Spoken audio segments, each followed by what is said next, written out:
성경을 우리가 아무리 들어도 깨달음이 없다고 하면은 실상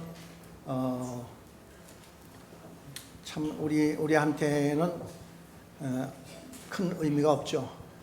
의미가 없는 건 아니지만은 그래도 들었던 것은 언제든지 또 깨달음이 올 수가 있고 이렇게 하는 겁니다. 그래서 특별히 사람이 이제 깨달음이 온다고 하는 것은 즉시에서 깨달음이 온다고 하는 건 참 은혜인데, 그런데 이제 즉시에서는 아무리 깨달으려고 해도 안 될 때가 있어요. 도무지 듣기는 듣는데 이해가 안 돼요. 이제 그런 게 있죠. 저도 그랬어요. 저도 이 목사이면서도요. 그 말이 지금 이제 저도 가끔 이제 목회자 세미나 같은 데 가보면요. 풀리지 않는 어떤 그 의문이 있어요. 이건 뭐 몇십 년 가도 이제 의문은 가는데 답을 듣기는 듣는데도 그게 왠지 마음에 와 닿지를 않고, 어쩌면 저럴 수가 있을까? 저건 뭐 인간으로서는 저렇게 할 수는 없는 건데, 그런데 뭔가 그분은 그 속에서 충만해져가지고 자꾸 그걸 강조한단 말이죠. 이제 그런 게 있는데 어느 순간에 와요, 그게. 그래, 그 깨달음이라고 하는 게 즉시에서 오는 게 있고, 나중에 가서 우연히 그 깨달음이 오는 게 있어요.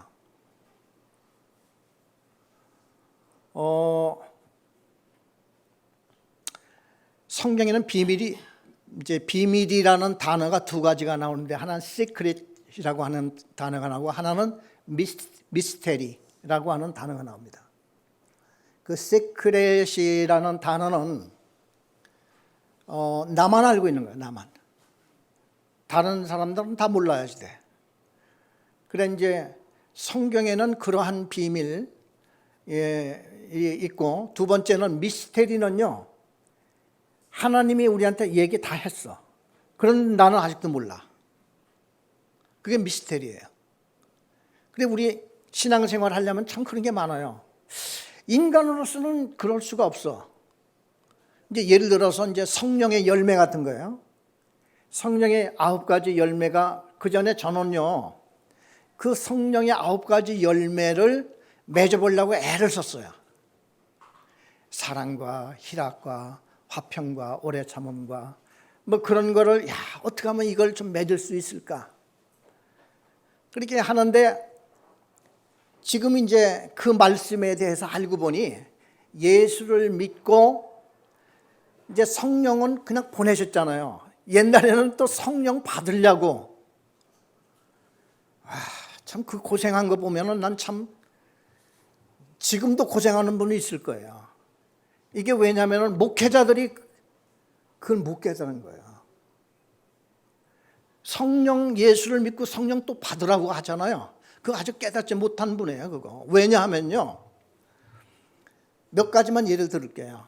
오순절 성령이 처음에 오실 때 120명이 있다고 그랬어요. 우리 한번 그 사도행전 2장을 한번 가보세요. 사도행전 1장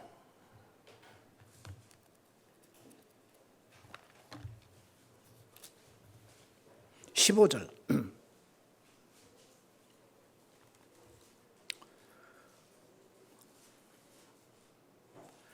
사도행전 1장 15절을 우리 한번 다 함께 한번 읽어보겠습니다. 시작. 모인 무리의 수가 약 120명이나 되더라. 그때에 베드로가 그 형제들 가운데서 일어서서 이르되, 그러니까 마가의 다락방이라고 하는 곳에 모인 사람이 120명 정도가 되었더라 하는 얘기예요. 그런데 이제 실제로 120명이 모여서 이제 예수님이 하늘로 승천하시기 전에 이분들에게 너희들은 예루살렘을 떠나지 말고 성령 받을 때까지 기다리라고 했거든요. 그래, 이분들이 마가의 다락방이라고 하는 데 가서 한데 모여서 전혀 기도에 힘쓰더라. 그러니까 막 그냥 기도하면서 이제 성령 오기를 기다린 거예요. 그래, 2장 1절을 보겠습니다. 사도행전 2장 1절에 보면은 1절에서 4절까지 우리 다 같이 한 음성으로 읽어보겠습니다. 오순절 날이 이미 이르매 그들이 다 같이 한 곳에 모였더니 호련히 하늘로부터 급하고 강한 바람 같은 소리가 있어 그들의 앉은 온 집에 가득하며 마치 불의 혀처럼 갈라지는 것들이 그들에게 보여 각 사람 위에 하나씩 임하여 있더니 그들이 다 성령의 충만함을 받고 성령이 말하게 하심을 따라 다른 언어들로 말하기를 시작하니라. 자, 그러니까 그날 성령이 오셨어요.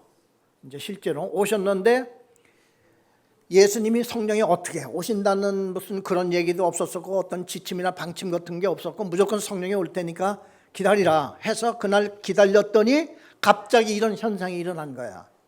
그런데 여기서 보면은 두 가지 외형적인 이제 성령이 임하신 조건이 나타나는데 외향적인 특징이 나타나는데 첫째는 호련히 하늘로부터 급하고 강한 바람 같은 소리가 들렸다고 했어요. 이제 급하고 강한 바람 소리니까 이거는 다 들을 수 있는 거예요. 그렇죠? 이건 마음속으로만 조용히 그냥 살포 성령이 임하신 게 아니고 샥 하고 막 급하고 강한 막 바람 소리가 들렸다 그러니까 다 들린 거야. 거기 있는 사람들이요. 두 번째는 3절에 보니까 마치 불의 혀처럼 갈라지는 것들이 그들에게 보여 각 사람 위에 불꽃 같은 게 퍽퍽 이런 게 보였었다는 거죠. 그러니까 이건 다 보이는 거예요. 그리고 거기에 있는 사람들이 다 그게 있었다는 거죠. 그래서 그 사람들이 다 성령 받은 거예요. 그런데요, 성경에 보면은 이와 똑같은 방식으로 또 어디에 성령 내렸다고 하는 건 없습니다. 그 다음부터는 안수 기도하는 데에 성령이 임해요. 근데 안수 기도하여서 성령 임한 거는 성경에 딱 3번밖에 없어요.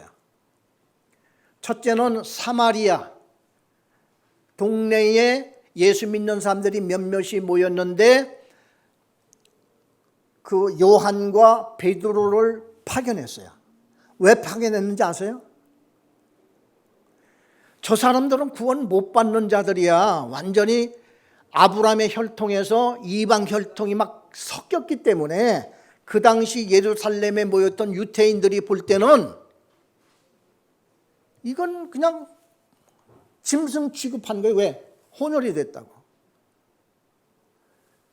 그것이 그러니까 아브라함의 혈통을 가졌어야 되는데 사마리아 인간들은 몇백 오래전부터 완전히 그냥 혼혈이 돼버려가지고 저런 것들이 뭐 우리 형제야? 아니야.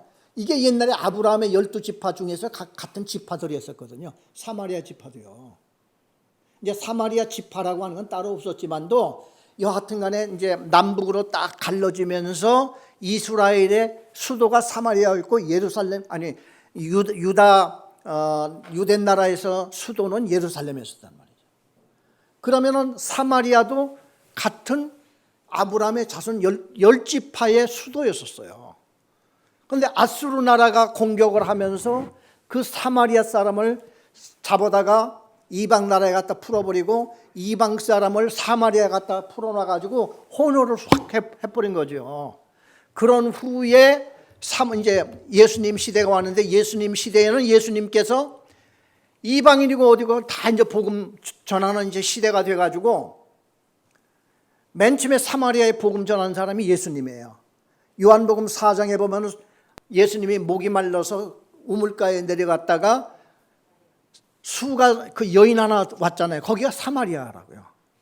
수가성 여인이 물 길러 왔었을 때 예수님이 물 좀 달라고 그러니까 이 여자가 예수님 그 물 달라는 소리를 듣고 톡 쏜 거예요. 아니 평소에는 우리를 개같이 취급하고 인사도 안 하고 그냥 삥 돌아가고 말이야. 그 야단을 치더니만 지가 목마르니까 와가지고 아쉬운 소리 하는 거야. 사마리아 여자한테 말이야 더군다나 유대인 남자가 목마르니까 와가지고 물 좀 달라? 그러니까 이 여자가 그랬어요. 왜 당신은 나한테 물을 달라고 하나이까? 그랬더니 이제 예수님이 뭐라고 하셨는가 하니 내가 누군지를 알았다면은 나한테 영원히 목마르지 아니하는 물을 당신은 구했을 것이다. 이제 그 얘기를 하는 거야. 그러니까 이 여자가 이제 못 알아듣죠. 아니 여기에 무슨 뭐 야곱의 우물 말고 뭐 다른 게 뭐 더 있었나요? 그랬더니 당신은 나를 모르는 게 그래. 내가 주는 말은 영원히 목마르지 않아서 당신은 다시도 여기 안 와도 돼. 이러니까 이 여자가 그러니까 이 여자는 조금 뭐 이렇게 된 분으로 알았을지도 몰라요. 그러면서 지나가는 말로 그러면 그 물 좀 주시던가요? 하니까 예수님이 남편 데려오시오. 남편 데려오시오. 이렇게 된 거예요. 그러니까 이 여자가 뜨끔한 거예요. 아니 나는 남편이 없는데요. 그러니까 예수님이 그렇지 지금 남자 5이잖아. 그러니까 남편 없지. 그러니까 이제 이 여자가 자기 속을 꿰뚫어 보는 이제 이분을 보고 너무 놀래서 선지자이십니까? 하고 이제 물은 거야. 아니 난 메시아. 이 여자는 막 그냥 메시아라고 하니까 그때 막 이제 유다 사람들은 메시아가 예루살렘 성전으로부터 나온다 그렇게 이제 믿었고, 사마리아 사람들은 이쪽에서 유대 사람들이 자기를 알아주지도 않고 쳐주지도 않고 섞이지도 않으려고 하니까 자기들끼리 성전 지었어. 그리심산이라고 하는 데다가 사마리아 산에다가 자기들이 성전을 지어놓고 자기들은 그쪽에서 메시아가 올 거라고 그렇게 이제 주장을 했을 때예요. 그러니까 이 여자가 당신들은 예루살렘에서 온다고 하고 우리는 저기 그리심산에서 메시아가 온다고 하는데 어느 쪽이 사실입니까? 하니까 예수님이 지금 그것도 아니고 저기 또 진심으로 예배 드릴 때가 오나니 지금 바로 지금이야. 응? 그리고 메시아, 내가 메시아야.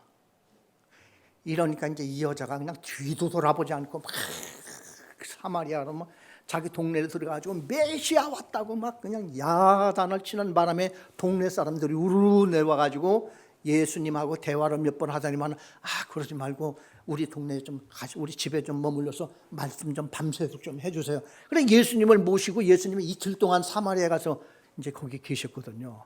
이게 요한복음 4장에 쫙 나와요. 자, 거기에서 이제 두 가지 비밀이 나오는데, 첫째는 아까 얘기했던 이제 시크릿, 그러니까 비밀이요. 그 비밀은 내 통장 번호, 내가 나만 알고 있는 그런 비밀. 내 통장 번호는 나만 알아야지. 그 비밀이고, 두 번째 성경에 나오는 미스테리 비밀. 하나님이 우리한테 얘기해 주는 미스테리. 이 비밀을 하나님이 답을 얘기해 주는지도 몰라. 그래서 우리는 이 깨달음이라고 하는 게 이게 사람을 변화시킵니다.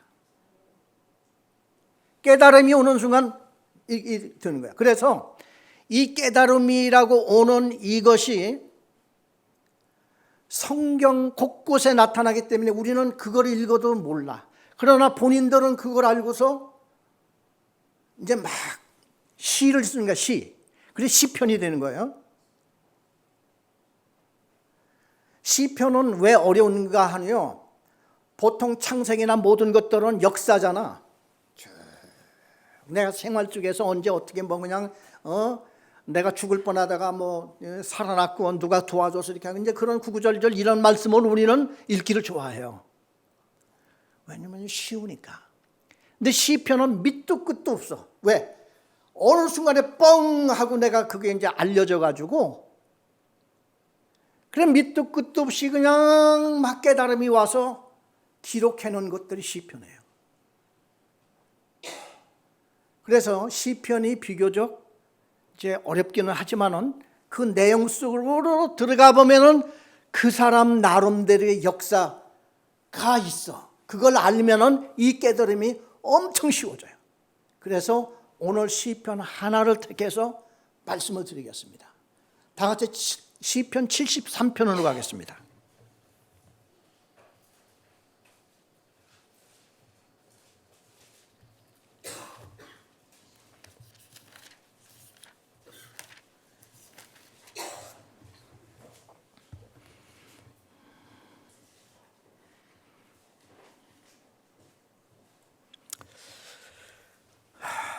시편 73편, 그 이제 위에 제목이 하나 나와 있죠. 그 시편 73편 제목이 나와 있죠. 무슨 제목입니까? 아삽의 시 이렇게 나와 있죠. 시편은 150개입니다. 150개인데 150개를 다섯으로 이렇게 등분을 했어요. 이렇게. 그런데 다섯으로 등분을 한 게 다 나옵니다. 위에 그 시편 73편에 보면은 그 위에 제3권 이렇게 나오죠. 그게 이제 우리 시편을 잘 이렇게 보면은 1권, 2권, 3권, 4권, 5권이 이렇게 나와요. 그런데 그렇게 권수를 나눈 것은 큰 의미가 없어요. 그냥 너무 길다 보니까 그냥 적당하게 옛날 사람이 이렇게 나눴다고 그냥 보는 거예요. 그래서 특별히 나눈 의미가 없다고 신학자들은 다 그렇게 얘기를 해요. 그래서 이 시편을 5토막으로 나누기는 나눴다 하는 정도로만 그냥 알고 있고, 시편 73편부터 89편까지는 제3권에 이렇게 들어가 있어요. 그런데 이제 그 73편에서 소제목이 나오는데 소제목은 굉장히 중요합니다. 아삽의 시라고 이렇게 나오는데, 아삽이라고 하는 사람은 사람 이름이에요. 우리가 지난번에 고라 자손의 시라고 하는 걸 읽었어요. 우리 시편 42편을 가보겠습니다.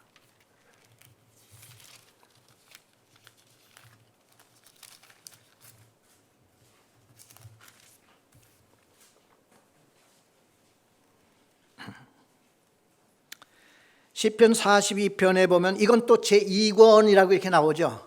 그래 이제 그 2권 42편부터 72편이 제 이제 2권 속에 들어가는데, 여기에 소제목을 보면은 고라 자손의 마스길 이렇게 돼 있고, 마스길이라고 하는 그 단어 맨 밑에 마스길이라고 하는 거기에 아라비아 숫자로 1 그렇게 써놓은 게 보일 거예요. 그리고 그 밑에 토를 달아놨어요. 교훈이란 뜻입니다. 그래, 고라 자손의 교훈이란 뜻이에요. 그리고 인도자를 따라 부르는 노래, 옛날에 고라 자손이 이 시를 썼지만 나중에는 이게 이스라엘 사람들의 찬송이 되어가지고, 특별히 그 인도자를 따라, 이제 인도자가 자기가 한 절하고 그다음에 그 천주교에서 그런 걸 잘합니다. 천주교에서는 앞에 이제 그 누구 인도자가 하나님이여 사슴이 시냇물을 찾기에 갈급한 같이 내 영혼이 주를 찾기에 갈급하나이다 하면은 온 성도들이 내 영혼이 하나님 곧 살아계시는 하나님을 갈망하나니 내가 어느 때에 나가서 하나님의 얼굴을 배울까, 이런 식으로 인도자를 따라서 이 찬송을 불렀다는 거야. 자, 그런데 이걸 그렇게 불렀다고 하는 그거보다 중요한 것이 이 시의 내용이잖아요. 이 속에, 자, 그러면 이 시를 통해서 오늘 하나님이 이 시를 통해서 나한테 무슨 이야기를 하고 싶어 할까라고 하는 게 성경을 읽는 목적이 되어야 됩니다. 그러기 위해서는 우리가 배경도 이제 알아보고 싶고, 누구한테 이 해석도 들어보고 싶고 하는 그 최종적인 결론이, 하나님이 이 시편을 가지고 지금 나한테 무슨 얘기를 하고 싶어 하는가, 이게 이제 바로 우리의 성경을 통해서 하나님의 음성을 듣는다고 하는 얘기예요. 하나님의 뜻과 의미를 모른다고 그러면 이거 그 옛날 무슨 고전 읽는 그 그런 식으로는 이게 안 되잖아요. 우리 하다못해 우리 일반 사회에서도 시집 같은 걸 읽으면은 그 시인이 이거 시를 한 편 쓴 거에 대한 의미와 그 뜻을 쭉 누군가가 와서 설명을 해주고 그러면 그 시가 굉장히 감명 깊어지기 시작하잖아요. 마찬가지로 오늘 우리도 이 시에 대한 그걸 얘기를 들어보면 이 시가 다시 읽혀주고 굉장히 좋은 시가 이게 된다고 그랬어요. 그런데 여기서 그 소제목에 보면은 시편 150편 중에서 한 70여 개가 다윗의 시예요. 70여 개. 그러니까 그냥 거의 3분의 2가 다 다윗의 시죠. 그런데 고라 자손의 시가 여기에 한 10편 이상 이렇게 나와요. 근데 이 고라 자손이라고 하는 사람들이 이게 지금 슬픔이 있다고 그랬죠. 제가 지난 수요일 날 말씀을 드렸는지 전에 오후 2시 예배 때 이 말씀을 드렸는지 모르지만 이 고라 자손에 슬픔이 있다고 그랬어요.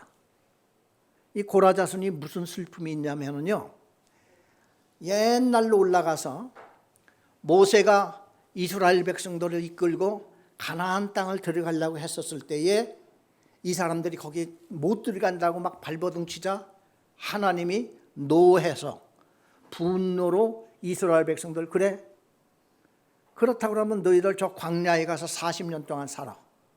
그래, 이제 광야로 쫓겨났어요. 그래, 그러잖아도 이제 광야에 쫓겨나와서 슬픔 속에 40년 동안 이 광야를 헤매면서 이제 이거 사는 것도 얼마나 이제 막막하고, 모세 같은 사람은 저절로 눈물이 나올 거야. 왜? 거기를 들어갔어야지. 거기를 자기까지 이제 이 광야에 쫓겨나와서 40년을 거기 살아야 되잖아요. 더군다나 나중에 모세도 광야에서 죽어가지고 가나안 땅 못 들어갑니다. 가나안 땅에 들어간 사람은 몇 사람이라고요? 여기 1세대 중에서 2명이잖아요. 2명. 여호수아와 갈렙. 그 두 사람은 가나안 땅에 막 들어가자고 막 했잖아요. 하나님이 약속하고 이 땅을 주신다고 했는데 왜 못 들어가자 했는데 정탐꾼 10명이 막 반대하는 바람에 못 들어간 거예요. 그래서 하나님이 1세대들을 그 광야에서 다 죽여버립니다. 그래서 성경을 보면요, 끝까지 불신앙으로 나가는 사람은 하나님이 볼 때에 일찍 죽이시는 것 같아요. 왜? 이 땅에 살아봐야 별 의미가 없어. 이 땅에 하나님이 우리에게 생명을 주신 이유는 하나님의 말씀을 듣고 순종하여서 하나님과 더불어 살아가는, 이게 이제 중요한 건데, 아예 이 사람들은 그냥 아주 마지막 순간까지 딱 하나님을 거부해버리고 이렇게 되니까 하나님이 그럼 광야로 나와. 광야에 나와서 40년 동안 광야 1세대들을 싹 죽여버립니다. 그리고 2세대를 광야에서 훈련시켜서 가나안 땅에 들여보내요. 그런데 이제 광야로 지금 막 나왔는데, 그때 그 레위 지파 중에서 모세와 아론도 레위 지파죠. 고라라고 하는 사람도 레위 지파예요. 그런데 이제 하나님이 처음에 그 레위 지파 한 지파를 하나님을 섬기는 지파로 뚝 떼어서 이 사람들한테는 땅도 안 주고 집도 안 줬어요. 레위 지파는 오직 하나님의 일만 하거라. 그리고 나머지 12지파에서 11조를 바쳐서 레위 지파를 다 먹고 살게 하라. 이게 하나님께서 이제 그 당시에 그렇게 한 거예요. 그래, 이 레위 지파는 그때부터 자기들은 이제 땅도 없고 집도 없고 그래서 12지파의 땅에 이제 12로 이렇게 서로 갈려가지고 12지파가 사는 사람들 속에 들어가서 그들이 내주는 이렇게 땅에다가 이제 자기 집을 짓고 거기에서 가축도 먹이고 레위 지파 사람들이 더부살이를 이제 한 거죠. 그러면서 하나님을 섬기면서 이제 레위 지파가 살아가는데, 지금 아직 그러기 훨씬 전에 광야에 이제 막 쫓겨나왔는데, 레위 지파 중에서 그러니까 모세의 사촌들이야. 사촌. 왜? 그 레위의 손자가 모세와 아론이거든요. 그러니까 이제 같은 레위 지파 사람들이니까 이제 뭐 한 사촌이나 뭐 그렇게 된 거죠. 이 고라라고 하는 사람이 뭐라고 했냐면은 그냥 그 좀 불평 세력들을 모집을 해서 그래가지고 한 고위급 그 지파에서 두령급 되는 고위급 250명을 설득을 해가지고 모세와 아론한테 대들어서 자기들이 제사장하고 자기들이 지도자가 되겠다는 거야. 모세와 아론, 누가 너희들 보고 지도자 시켰어? 광야에 나와가지고 250명이 저항을 하니까 모세와 아론이 그냥 얼마나 당황하고 황당했겠어요. 그래서 이제 그렇게 한 이유가 뭐냐 하면은, 이 고라라고 하는 사람이 같은 우리 사촌 아버지 할아버지가 다 같은 할아버지인데 아론의 자손들만 제사장이 된대. 그리고 나머지 아론의 자손들은 전부 다 제사장 밑에 수발들으래. 그거에 이제 불만이 있어. 누가 그거 시켰느냐? 그건 물론 하나님이 시켰죠. 하나님이 그렇게 하라고 해서 이제 했는데 이 고라는 못 믿겠다는 거야. 너희들은 그건 저 밑으로 내려가고 우리가 하겠다는 거야. 그러니 어떡합니까? 그것이 그래 이 고라 자손의 그 시를 읽어보면요. 그래서 하나님이 그 250명을 따로 모아놓고 지진이 나게 해서 땅이 그냥 탁 갈라지고 이들이 글로 그냥 들이 빠져가지고 그냥 땅이 다시 그냥 합해버렸어. 그래서 순간적으로 이들이 다 죽었습니다. 그런데 고라의 아들들이 거기에 가담을 안 한 거야. 이제 그거부터 우리 한번 보겠습니다. 우리 민수기 16장 32.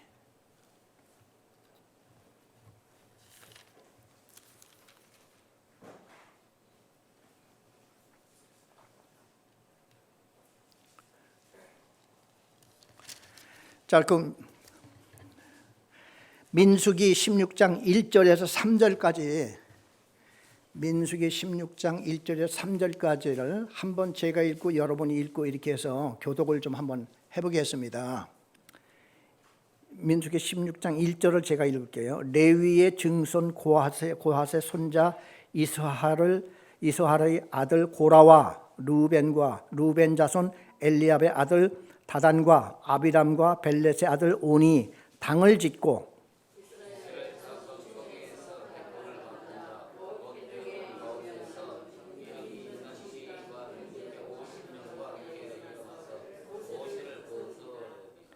예, 3절 다 같이 읽겠어요. 그들이 모여서 모세와 아론을 거슬러 그들에게 이르되 너희가 분수에 지나도다. 회중이 다 각각 거룩하고 여호와께서 그들 중에 계시거늘 너희가 어찌하여 여호와의 총회 위에 스스로 높이느냐. 그러니까 왜 너희들이 스스로 제사장이 되고 모세는 스스로 지도자가 되었느냐. 스스로가 아니죠. 모세는 옛날에 저 양을 칠 때에 저 시내산에서 불꽃 가운데서 하나님이 불렀죠. 모세야 내 손에 신을 벗어라. 그래 모세는 거기서 신을 벗고 거기서 엎드려 있는데 너는 바로한테 가서 이 백성을 빨리 내놓으라고 하라. 그걸 해가지고 모세가 얼마나 그것 때문에 고생하고 그냥 고통당하고 죽을까봐 벌벌 떨고 막 그랬거든요. 그리고 나중에는 모세 형 아론한테 아론과 너의 모든 제사장들은 집안들은 다 대대로 제사장이 되고 나머지 모든 형제 레위 지파들은 제사장 밑에서 수발드는 사람이 되어라. 그런데 나중에 이제 오랜 후에 지금 이 사단이 난 거야. 고라의 그 레위 우리 같은 레위 지파인데 아론의 자손 너희들만 제사장이 되고 우리는 그 밑에 수발 들고 이제 그거에 불만을 하고 막 그냥 거기서 반항을 한 거야. 그러니까 이제 모세가 8절 9절을 한번 보겠습니다. 민수기 16장 8절 9절. 우리 다 같이 한 음성으로 읽겠습니다.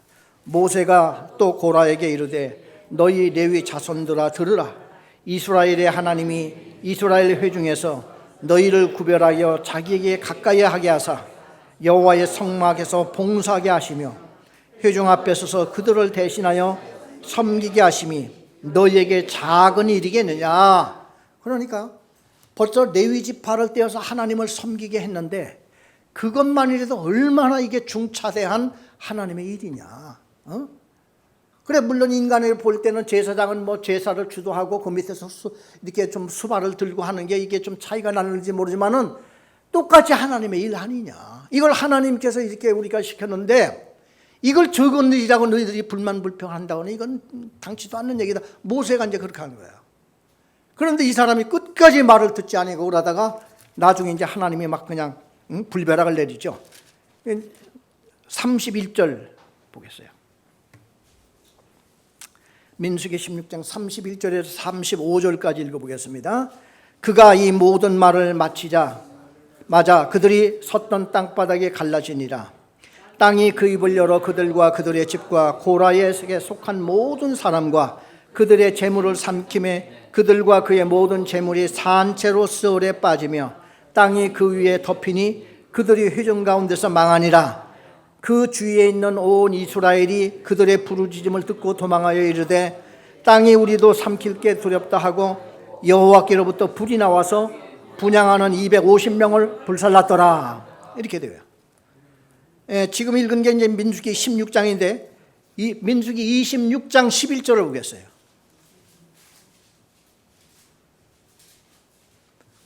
민수기 26장 11절 다 같이 우리 한 음성으로 읽어보겠습니다. 고라의 아들들은 죽지 아니하였더라. 이렇게 되죠. 고라의 아들들은 안 죽었어. 왜 안 죽었을까요? 자기 아버지가 하는 일에 가담을 안 한 거야. 자기들이 볼 때도 우리 아버지 저렇게 하는 건 저거 옳지 않은 거다. 그 아들들은 그걸 알았어. 그래서 아버지가 하는 일에 아들들이 가담 않는다고 하는 것은 이것도 참 어떻게 보면은 그렇게 쉬운 일은 아닌데 이 아들들은 그래서 안 죽은 거야. 그래서 고라의 자손들이 남게 됩니다. 그런데 이제 몇백 년이 흘리면서 나중에 다윗 시대에 다윗이 레위 사람들을 제사장은 말고 레위 자손들이 이제는 몇만 명이 되고 이제 숫자가 많아졌잖아요. 그래서 다윗 왕이 레위 지파를 셋으로 등분을 했어요. 그래서 3분의 1은 그 성전을 지키는 성전이 상당히 이제 건물을 짓고 이렇게 했었을 때는 성전 요소마다 문지기를 딱 두어서 누구든지 성전에 들어오는 자는 창으로 막 찍어 죽여. 그러니까 하나님의 성전이니까 또 안 지키면 막 짐승들이 올 수도 있잖아요.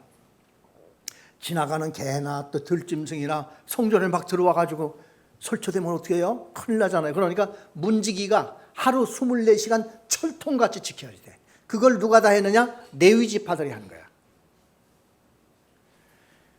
그래 3분의 1은 성전을 지키고 두 번째 3분의 1은 찬양을 하는 일에 그래 레위 지파 중에서 찬송을 잘하는 그런 사람들을 선발을 해서 그 예배 때마다 뭐 제사 드리고 할 때마다 무슨 행사 있을 때마다 왕 취임식 할 때마다 무슨 뭐 절기가 돌아올 때마다 성가대들이 쫙 서가지고 옛날부터 막 찬양을 한 거야.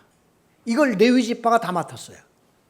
세 번째는 제사를 드릴 때 제사장 혼자 다 드릴 수가 없어. 그때는 피해 제사를 드리기 때문에 양을 뭐 그냥 어떤 때는 몇백 마리, 몇천 마리를 막 가져올 때도 있어요. 그런데 그거를 제사장이 어떻게 다 잡아.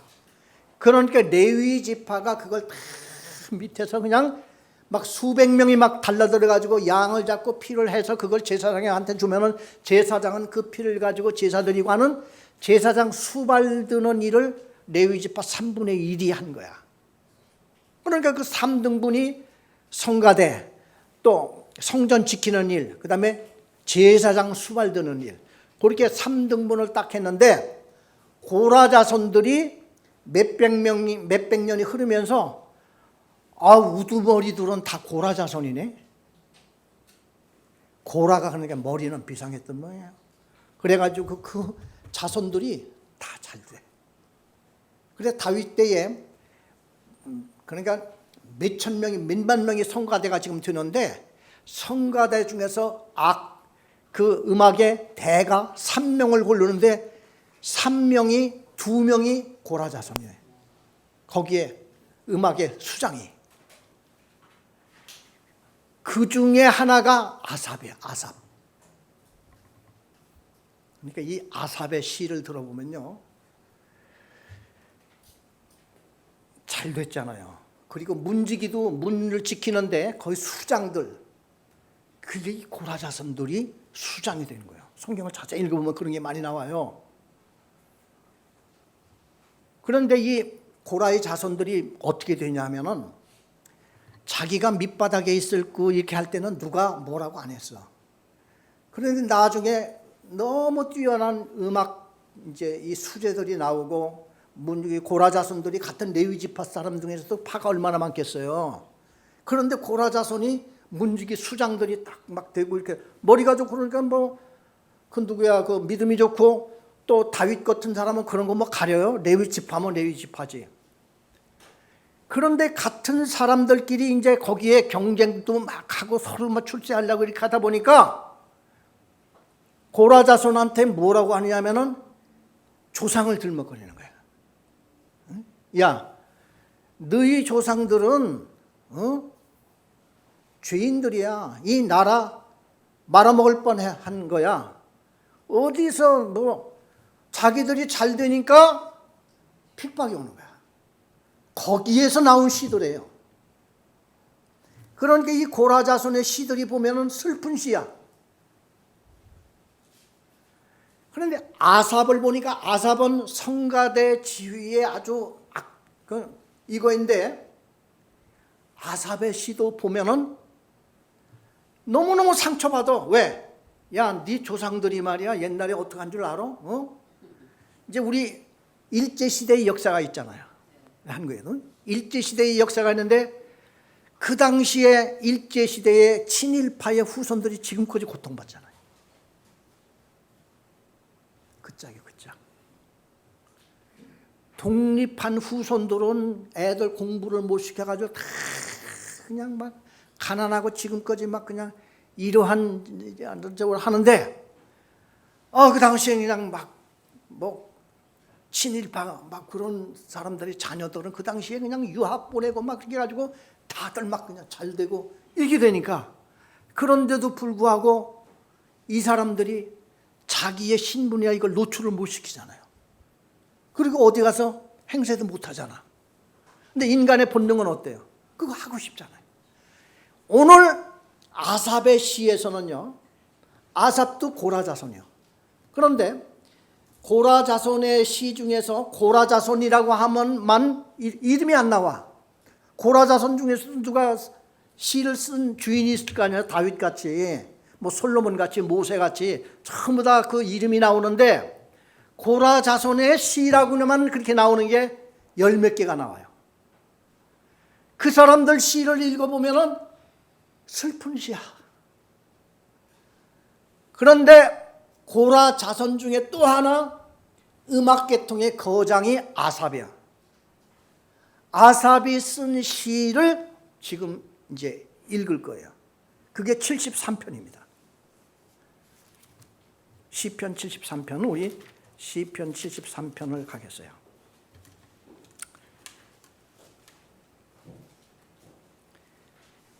(1절에서) (3절을) 한번 읽어보겠습니다. 시편 73의 1에서 3, 우리 다 같이 한 음성으로 읽겠습니다.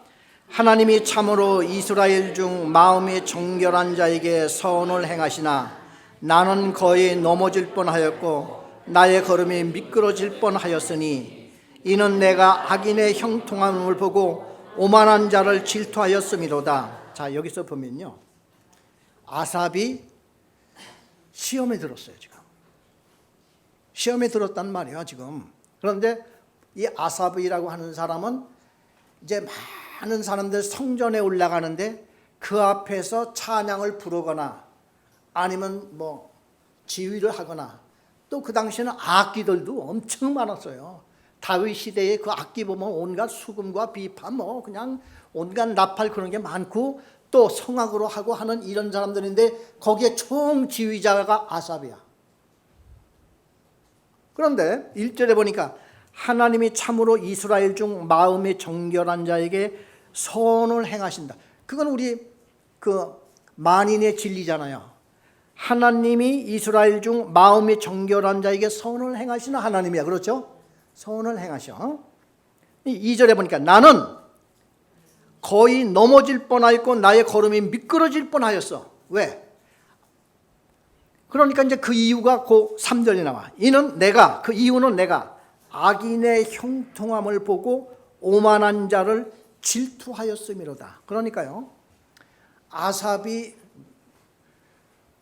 누구를 형통하게 했느냐고 이렇게 보면은 자기의 조상이 잘못됐다고 하는 것을 온갖 그냥 구설수와 당파와 힘과 비난과 뒤에 그냥 비열한 이런 행동을 가지고 자기를 어떻게든 깎아내리려고 해요. 그러니까 아삽은 얼마나 그게 힘들겠어. 그런데 아삽이 보니 악인의 형통함, 이 사람은 정말 믿는 자가 아니야. 저자는 말이야. 예를 들어서 자기 조상들이 고라가 그렇게 했다 할지라도 자기들은 가담 안 했잖아요. 그렇죠? 자기들은 가담 안 했어. 그리고 자기가 별 볼 일 없었을 때는 이런 고난이 안 왔어. 자기가 이제 음악의 총대장이 되고 지휘자가 되니까 거기에서 이제 막 나와가지고 잘했건 잘못건 상관없어. 옛날 조상들의 그 말로 하나로 그냥 다 그냥 밟아버리는 거야. 악이. 그런데 가만히 보니까 이런 사람이 너무 잘 되는 거야. 그냥 자기도 나름대로 이렇게 하고 있지만도 그런 사람들이 그냥 쫙 뭔가 막 이렇게 하고 이렇게 되면 하나님이 이 못된 놈들 말이야 하고 좀 때려주고 하나님이 그냥 누르고 좀 해야 되는데 몇 년을 보고 누워도 그냥 일어나는 거야. 그래서 이제 이 아삽이 상처받는 거죠. 그래서 하는 얘기가 악인의 형통함을 보고 오만한 자를 질투하였어. 그냥 그렇게 깎아내리고 그렇게 하는 거로 그냥 막 이렇게 오만해지고 하는 이런 사람을 보고 그냥 마음에 자기도 견딜 수가 없어. 막 속으로 저주했겠지. 막 어디 뭐 그래 뭐 해볼 테면 해보자 하고 막 같이 이렇게 나왔던 것 같아요. 자 이제 4절 보겠어요. 자 이 4절에서 11절까지 우리 교독을 한번 해봅시다. 제가 4절을 읽고 여러분이 5절을 읽으세요. 그들은 죽을 때에도 고통이 없고 그 힘이 강건하며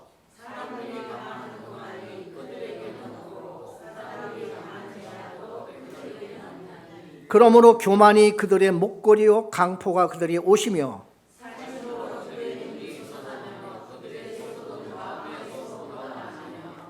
그들은 능욕하며 악하게 말하며 높은 데서 거만하게 말하며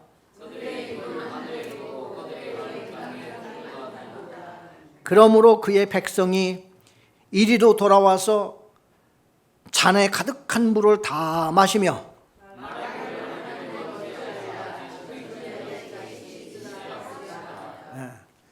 그러니까 이 아삽이라고 하는 사람 주변에 얼마나 지독하고 악한 자들이 많이 있어서 자기를 괴롭히고 있는지 그 처음에 1절에 뭐라고 써요? 하나님은 이스라엘 중 마음에 정결한 자에게 선을 행하시는 하나님이야. 그렇게 전제가 딱 나와서 그것도 이유가 있어. 그런 하나님이라고 하면 마땅히 이런 자들을 재판해서 좀 제거시키고 물러나게 해야 되는데 아무리 봐도 더 잘 돼. 그 자식들도 더 잘 돼. 시험 드는 거야.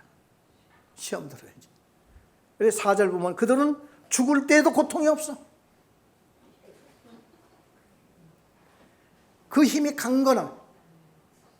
죽을 때는 좀 회개도 하고 말이야. 아니면 뭐 하나님께서 그냥 정말 그냥 고칠 수 없는 그냥 난치병을 주어가지고 고생 좀 되게 시켜서 막 죽고 했으면 참 하나님이 과연 살아계시는구나 이렇게 할 텐데 이들은 죽을 때 그냥 온 동네 사람들이 다 와서 울고 말이야. 자식들이 와가지고 이렇게 하고 죽을 때도 빚가번쩍하고 죽는 거야 그냥.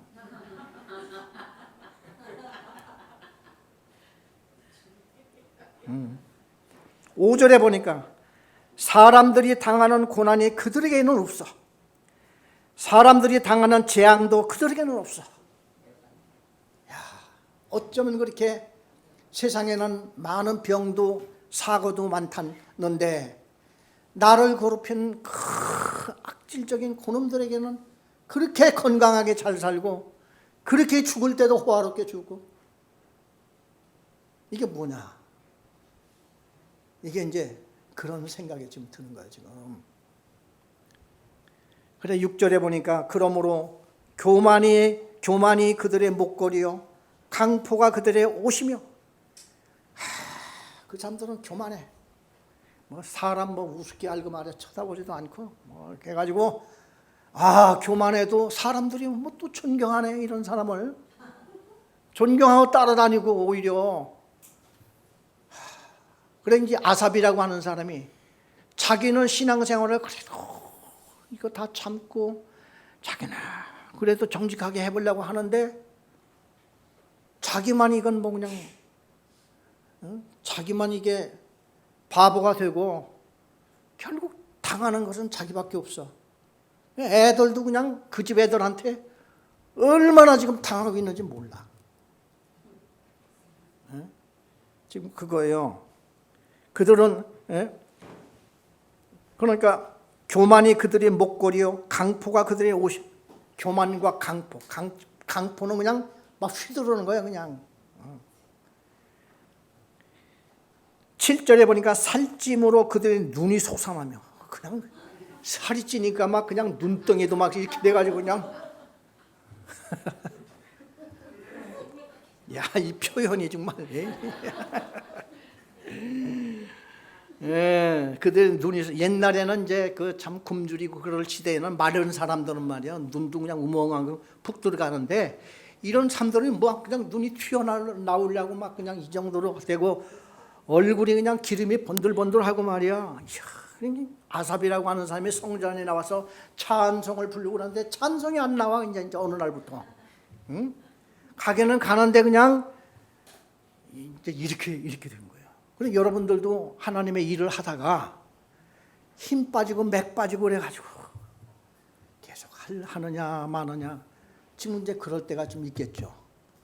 여기가 지금 아삽이라고 하는 사람이 그거예요. 지금 7절에 보니까 살찜으로 그들의 눈이 솟아나며 그들의 소득은 마음의 소원보다도 많아. 보통 마음으로 계산을 하면 소득을 다 보면 좀 조금 덜하고 사람이 그렇게 되는데 이 사람은 마음으로 계산해서 계획을 딱 세우고 하면은 그거보다 훨씬 소득이 그냥 많아져 항상. 그래 이 아삽이라고 하는 사람이 하나님이 계신 거야 안 계신 거야. 내가 이런 하나님을 계속 믿어야 돼 안 믿어야지 돼. 여기까지 왔다는 거지.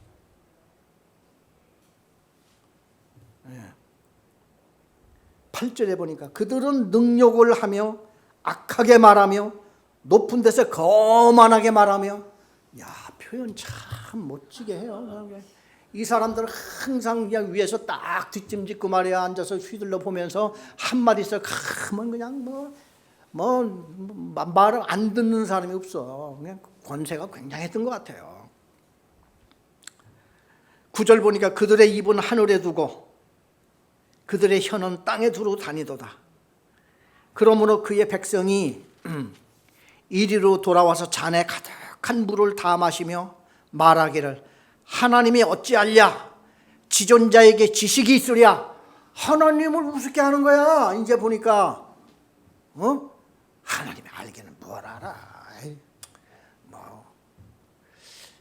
그 지난번에 제가 이제 중국에 가서 이사야를 이제 가르치고 왔는데 그 이사야 40장 이후에 66장까지 뭐가 나오냐면 이사야가 그 당시에 바벨론 포로 생활하기 이전에 150년 전 사람이에요. 이사야가. 그래 이사야는 그 유대인들이 바벨론 군사들한테 망하기 훨씬 150년 전에 죽은 사람이에요. 이사야는. 그런데 그 전에 이런 예언을 하고 죽은 거예요. 그러니까. 그래 40장부터 55장까지 이사야에 무슨 내용이냐면은 고레스라고 하는 사람이 나타나가지고 바벨론을 때려 부수고 거기 노예 생활하고 있는 유다 백성들을 내 국으로 돌아가라 이렇게 명령하는 게 나와. 그래 고레스 이름까지 나와. 그러니까 한동안 학자들이 뭐라고 얘기를 했는 거니? 이사야에서 40장부터 그 나머지는 이사야가 쓴 게 아니다. 그건 후대에 누군가가 바벨론 포로까지 이제 다 돌아온 후에 그러니까 150년 한 250년 정도 지난 다음에 누군가가 그 40장부터 66장까지를 다른 사람이 써서 이사야에 딱 붙인 거다. 제 신학교 다닐 때 그렇게 배웠어요. 그런데 요즘 신학자들은 그걸 다 뒤집었어, 다시. 왜냐하면 이사야 35장에 보면은 사막에 장미꽃이 피어 흐르고 막 그게 나. 그거는 이사야 예언이야. 그리고 마지막 이제 천년왕, 예수님이 이 땅에 재림해서 천년왕이 하나 이루어지면은 그때는 이제 사자가 어린 양과 함께 뛰놀며 어린아기가 독사의 불에 손을 넣어도 물지도 않고, 이제 이게 천년왕국 때 이루어질 것을 이사야 35장에 얘기하고 있거든요. 그래 요즘에 이제 신학자들이 천년왕국까지 이사야가 지금 예언을 하고 있고, 그런데 150년 후에 될 이스라엘 백성들이 바벨론에서 다시 고국으로 돌아가고, 그 당시에 고레스 왕이 나타나가지고 이걸 막 다 하는 그 예언이 뭐가 신기하냐? 이건 다 이사야가 쓴 거지. 이제 그렇게 해서 이사야가 1장부터 66장까지 이사야 예언으로 다 든 거를 이제 이렇게 했거든요. 그래서 했는데 지금 이제 여기 아삽이라고 하는 자가 이제는 정말 하나님의 역사가 지금 어떻게 그러니까 이 아삽은 현재 시험에 빠져서 신앙생활 안 하려고 그래. 이 사람이 시를 읽어보면요. 그래서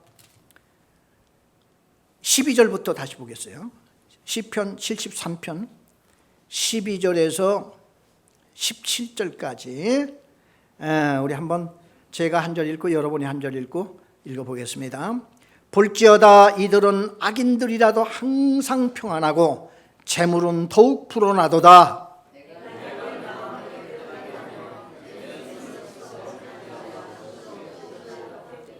나는 종일 재난을 당하며 아침마다 징벌을 받았도다.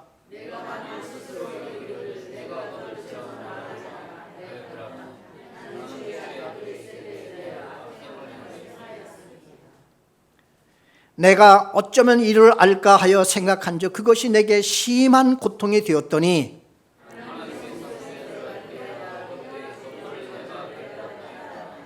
여기 이제 12절부터 보면은 볼지어다 이들은 악인들이라도 항상 평안하고 재물은 더욱 불어나도다. 내가 내 마음을 깨끗하게 하며 내 손을 씻어 무죄하다 한 것이 실로 헛되도다.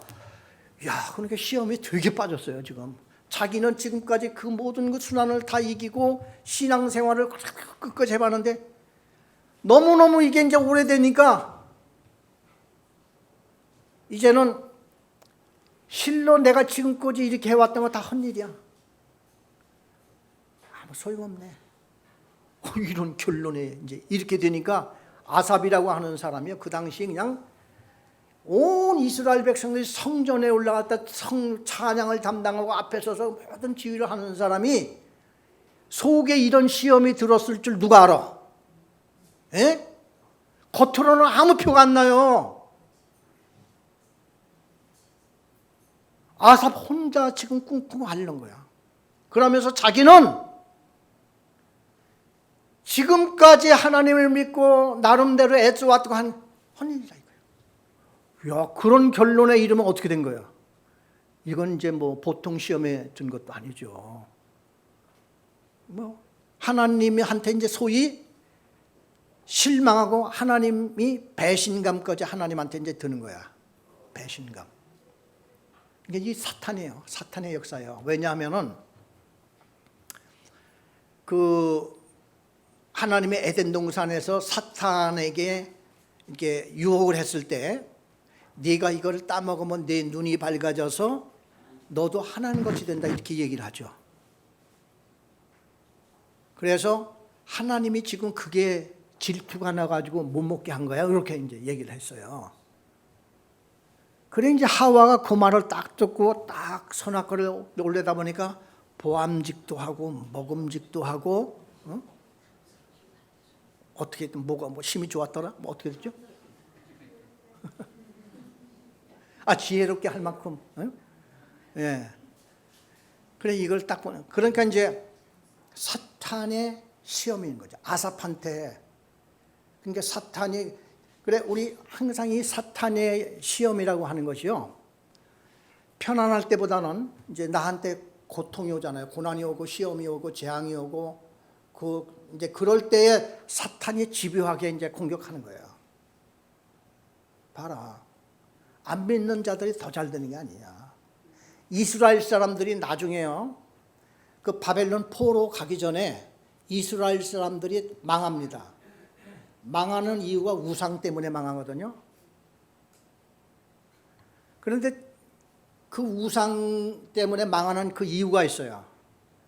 이웃나라 강대국에 가니까 잘 살아. 그런데 우상이 그 나라에 그냥 여호와 성전하고는 비교가 안 될 정도로 큰 우상. 얼마 전에 제가 이제 베트남을 다녀왔는데, 베트남에 가니까 몇 메타라고 하는데, 46메타라고 하던가, 그냥 부처를 그렇게 그냥 높이 세워놨더라고요. 그런데 높이 세우는 부처 앞에 사람들이 바글바글해요. 조그만 부처한테 가겠어요? 큰 부처한테 가겠어요? 이 사람의 그 유혹이, 욕심이, 그러니까 욕심이 이제 한번 이렇게 기울어지기 시작하면 그런 것이 달리 보이는 거예요, 이렇게. 그런데 그냥 베트남에 가니까 그냥 우상천지요. 심지어 그 화분 때도 그냥 무슨 거기 우상이더라고. 그것도 이렇게 조각을 해놓고 하는 것들이, 그게 그냥 머리 깎은 중들이 그냥 거기 밑에서 머리 하고 있는 그런 식으로 화분을 만들어서 거기다가 오래된 소나무도 심어놓고 공원 같은데 말이에요. 전체가 다 그냥 그런 우상이에요. 지금같이 현대 문명이 발전한 그런 나라의 우상이 더 심해. 이렇게 가보면요. 그래, 우상을 섬기는 그 이유가 뭐냐면 잘되게 하기 위해서. 그래, 이스라엘 사람들이 우상에 빠지는 첫걸음이 물질이야. 가보니까 물질이 많아. 세상에는요, 두 가지 나라가 흘러요. 그리고 사람들도 두 가지로 갈라져요. 하나는 뭐냐면 물질 세계와 하나님의 세계. 나라든 백성이고 그렇게 갈라집니다. 창세기부터 지금까지 쭉 그렇게 나왔어요. 그런데 하나님의 나라는 이렇게 한 줄로 이렇게 겨우 명맥을 유지하고 나왔는데, 하나님의 나라가 하나님을 바라보고 열심히 섬기면은 세상 나라보다 더 잘 돼. 그러다가 점점 타락해서 세상 사람들이 섬기는 우상으로 빠지면은 그 나라한테 맥혀. 이 성경의 역사가 그렇게 나가요. 그래, 이스라엘 사람들이 애굽에서 처음에 살 때 애굽에서 종노릇 했잖아요. 근데 애굽의 금과 은이 풍부했다고 그랬어요. 그러니까 세상 나라가 더 어떻게 보면 잘 살아. 그러니까 하나님이 이제 이 이스라엘 백성들에게 하는 얘기가 그거예요. 이거 내가 다 줬다. 내가 다 만드는 거야, 세상을. 그런데 너희들이 내 말을 잘 듣고 나가면은 이거보다 더 많게 내가 너희들에게 줄게. 그러나 나를 배신하면은 내가 이거 너 뺏어. 그래, 하나님의 백성들이 하나님 앞에 매달려서 하면은 하나님이 이걸 막 그렇게 준. 그때가 언제냐? 이스라엘 백성들이 가장 잘 살았을 때가 다윗 시대예요. 다윗 시대가 얼마나 잘 살았는가 하니 3대 강국 중에 하나로 부상했어요, 이스라엘이. 그래서 사람들이 신흥 강대국이 나왔다 한 거예요, 그 당시에. 그 당시에 강대국이 아수르와 이집트였었거든요. 아프리카 이집트, 아시아에서 아수르. 이스라엘도 그 중동 아시아에 있었거든요. 이스라엘이 주변 나라 다 그 정복하고 이스라엘 깃발을 들고 막 올라오는데, 그 다윗이 죽고 솔로몬 때 왕궁에 금이 얼마나 흔했던지 은은 안 썼대요. 왕궁에 은은 안 썼어. 금이 얼마나 많았던지. 그리고 그 어디입니까? 그 솔로몬을 보려고 어느 여왕이 왔었죠.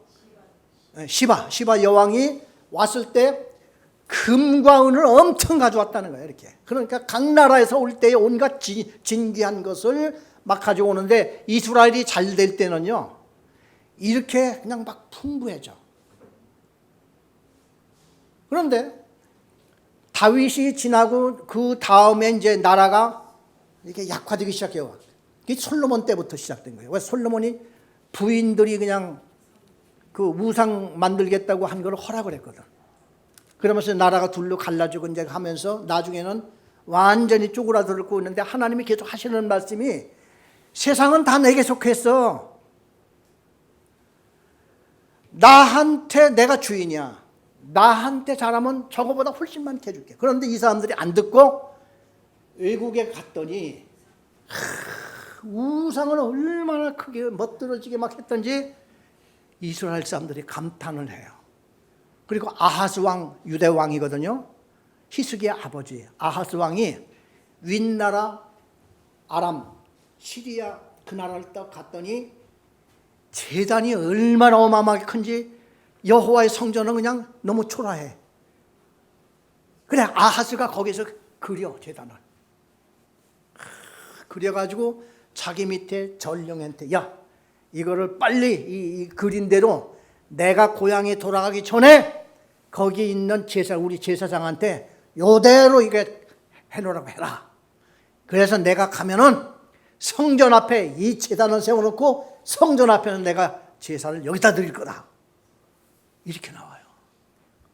그러니까 이스라엘 사람들이 타락하고 잘못되고 하는 모든 것이 물질에서 나와요. 물질. 요즘에 전부 다 뭐 가는 게 전부 다 물질 그냥 뭐 그냥 병 없게 그냥 해달라고 뭐 하고 자식 잘 되게 해달라고 하고 이거 그냥 막 하는 거야 그냥 이렇게. 그래 하나님이 하시는 말씀이 이 세상에 신은 없어. 너희들이 본을 보여야지 돼. 나한테 잘하면 내가 다 줘. 그런데 그 말을 지독하게 안 듣죠. 그래서 망하는 거예요. 지금 여기 아삽이 여기까지 다 자랐어 지금. 시험에 지금 들어가지고 무슨 생각까지 들으면 지금까지 내가 여호와 앞에 했던 것이 실로 헛되도다. 거기까지 왔어요 지금. 그게 13절이죠. 내가 내 마음을 깨끗하게 하며 내 손을 씻어 무죄하다 한 것이 실로 헛되다. 소용없어. 아유. 이러니까 이제 어떻게 하겠다는 거예요. 이제 하나님 말고 우상을 섬기든지 그 악한 자들 이제 하고 같이 이제 뭐 이렇게 하든지 이렇게 되는 거예요. 그래서 14절에 보니까 나는 종일 재난을 당하며 아침마다 징벌을 받았도다. 내가 만일 스스로 이르길 내가 그들처럼 말하리라 하였더라면 나는 주의 아들들의 세대에 대하여 악행을 행하였으리라. 차라리 말이야 내가 왜 이렇게 참고 그냥 내가 차라리 그냥 정말 악행을 행하고 이렇게 했으면 나도 더 잘 됐을 거 아니야. 이거예요. 16절에 내가 어쩌면 이를 알까. 그런지 자기는 성가대 지휘자가 있으니 이것도 그냥 그만 내놓기도 그렇잖아요. 그 자리에서 어떻게 물러나. 자기가 또 레위 지파 참 지금까지 왔는데 그래 번민이 많아. 내놓기는 내놔야 되는데 이걸 어떡하나. 하나님한테 기껏 해봐야 소용없는 거고 말이야. 시험에 단단히 드는 거지. 그렇죠. 그래서 17절에 말해요. 이 시편이 이제 어려운 게 이런 거예요. 17절에 느닷없이 뭐가 나오냐면은 하나님의 성소에 들어갈 때에야 그들의 종말을 내가 깨달았나이다. 깨달으면 뭐가 확 온 거야. 이유도 없어. 야, 하나님의 응답이라고 하는 건요, 꼭 누가 가르쳐줘서 응답이 오는 것도 아닌 것 같아요. 어느 순간에 그냥 자기가 의문을 갖고 그렇게 시험받고 고통당하고 그렇게 했더니만은 깨달으면, 이 깨달음이라고 하는 건 신비한 거예요. 대부분인 말씀 들을 때 깨달음이 오고 성경을 읽을 때 깨달음이 오고 뭐 여러 가지 있지만도 이 사람은 그냥 그날도 이제 힘이 쭉 빠져가지고 그냥 사람들 앞에 서서 자기의 이제 할 거를 하는데 성전에 들어갈 때쯤 돼서 딱 하고 뭐가 오는데 마치 그냥 어둠 속에 불이 그냥 쫙 하고 비치듯이 깨달음이 왔어. 그게 뭔지를 몰라. 너무 신비하죠. 그래서 18절에 보니까 주께서 참으로 그들을 미끄러운 곳에 두시며 파멸에 던지시니 그들이 어찌하여 그리 갑자기 황폐하는가. 놀랄 정도로 그들은 전멸하나이다. 지금까지 그렇게 잘 된다고 해놓고 이제는 그들이 막 황폐하고 전멸당하고 막 그랬다는 거예요. 이 도대체 무슨 깨달음이 왔을까? 그런데 대부분이 이제 무슨 생각이 드냐면은 사실상 지금까지 아삽이 쭉 보면서 악인들이 어떻게 망하고 어떻게 악인들이 하나님 앞에 매를 맞고 징벌을 당했나 못 본 게 아니야. 근데 시험에 들라니까 그런 게 안 보인 거야. 안 보였어. 잘된 것만 보였어. 그런데 성전에 올라가는 순간 그게 보인 거야.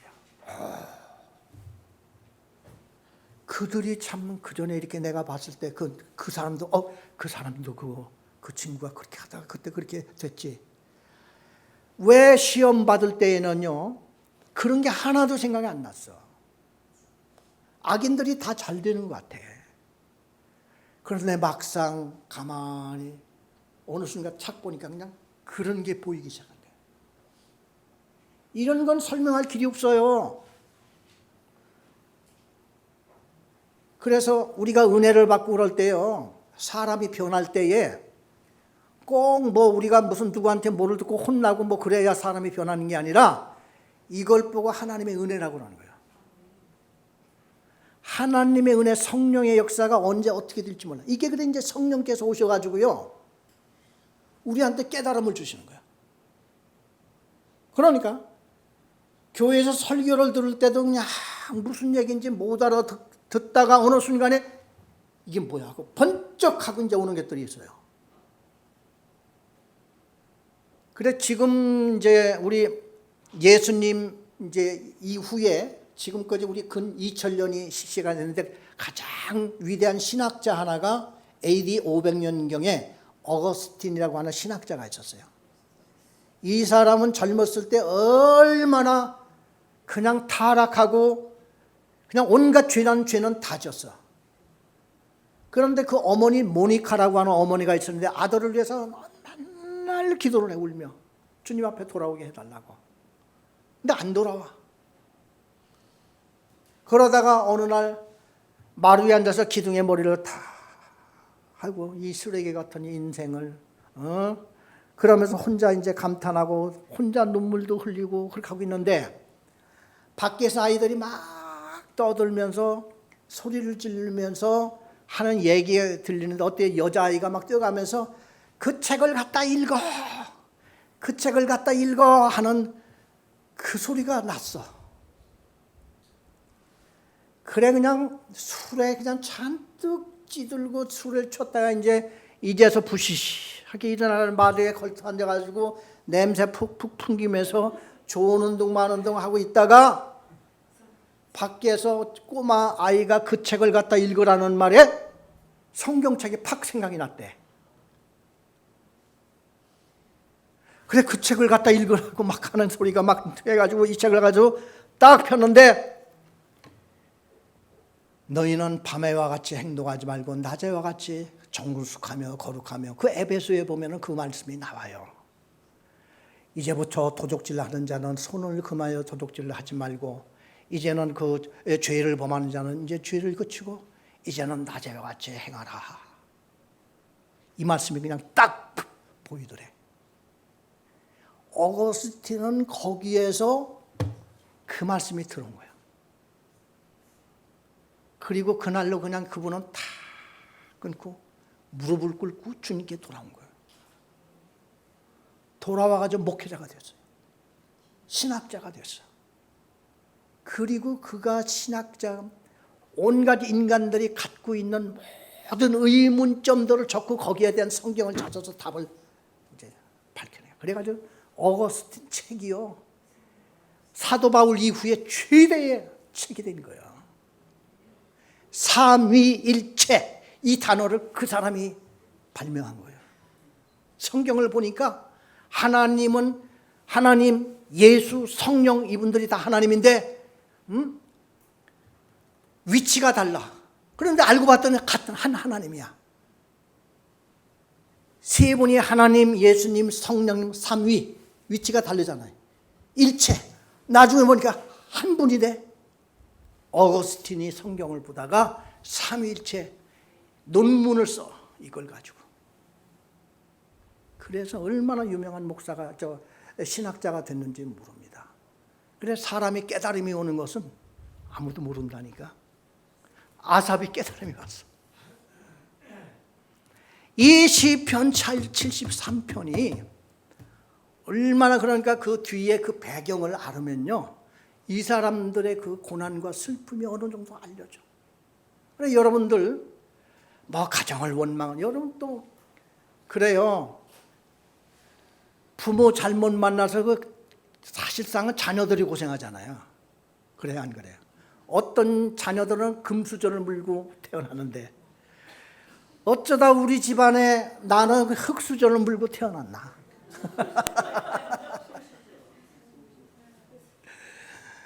그런 생각 많이 하잖아요. 사실상 부모들의 잘못이 자녀들한테 고스란히 가요. 그러니까 우리는 그냥, 이스라엘 사람들이 다 그래요. 그래, 후손이라고 하는 말이 참 많이 나오는데, 성경에 보면 이스라엘 조상들이 잘못한 죄를 그 후손들이 다 봐요. 근데 바벨론 포로에 가가지고요, 이사야에 보면은 뭐라고 하는지 아세요? 이스라엘 백성들이 바벨론에 가가지고, 바벨론 신이 훨씬 강하다 보니까 우리 조상들이 믿었던 여호와 하나님은 찍소리도 못하고 우리를 내팽개쳐내, 우리를 구해낼 힘이 없도다. 그렇게 하고 있어요. 이번 수요일 저녁에 오면 바벨론에서 그냥 눈물을 흘리면서 이스라엘 백성들이 쓴 시가 하나 있어요. 그 시를 이번 수요일 저녁에 제가 말씀을 드리겠습니다. 그래, 조상들의 잘못한 죄를 후손들이 뒤집어 쓰고 나온 시와 말씀들이 성경에 많이 나와요. 그래서 우리는 그 배경들을 보고 우리는 그걸 한껏 이해하면서, 그럼에도 불구하고 하나님은 꺼져가는 등불도 끄지 아니하고 또 상한 갈대도 꺾지 않고, 그게 뭐냐, 목숨이 요만큼이라도 남아있고 병이 걸려서 중풍병자, 38년 된 중풍병자도 예수님이 일으켜서 이제 고나마리도 잘 살아봐라, 근데 일으키시니라. 근데 항상 주님은 일으키시잖아.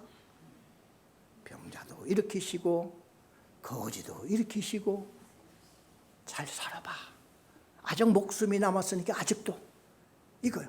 오늘 이 아삽도 하는 얘기가, 낙심하지 마라. 우리가 무슨 죄야? 우리 고라의 자손이야, 고라, 아삽. 그런데 좀 잘 되니까 그냥 온갖 이렇게 돼서 미워하고, 그냥 시험 당할 때는 그런 게 하나도 안 보이더니만은 어느 날 성전에 올라가서 딱 보니까 그냥 깨달음이 확 온 거야.